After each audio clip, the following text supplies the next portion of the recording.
গ্রামটার নাম চর রহিমপুর। নদীর একেবারে ধারে, চারদিকে শুধু কুয়াশা আর ঝোপঝাড়। সন্ধ্যার পর ওই রাস্তায় কেউ যায় না, কারণ সাদা শাড়ির মেয়ে। রাত প্রায় 12টা। রিকশা চালক জলিল একা বাড়ি ফিরছিল।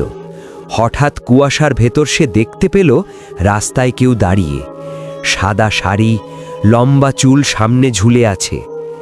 জলিল বলল, আপা, এত রাতে এখানে দাঁড়িয়ে আছেন কেন? মেয়েটা ধীরে মাথা তুলল।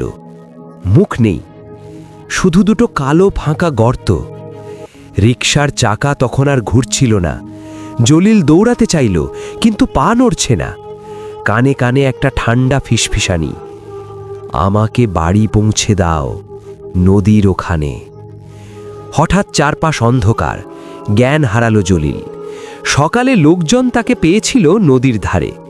চুল সাদা হয়ে গেছে, চোখ ফাঁকা। সে আর কথা বলে না, শুধু রাতে চাঁদের দিকে তাকিয়ে ফিসফিস করে, ও এখনো রাস্তায় দাঁড়িয়ে। আজও যদি কেউ মাঝরাতে ওই পথে যায়, দূর থেকে রিকশার ঘণ্টির শব্দ শোনা যায়, কিন্তু রিকশা দেখা যায় না। এমন সব ভয়ের গল্প শুনতে চুপচাপ চ্যানেলটি সাবস্ক্রাইব করুন।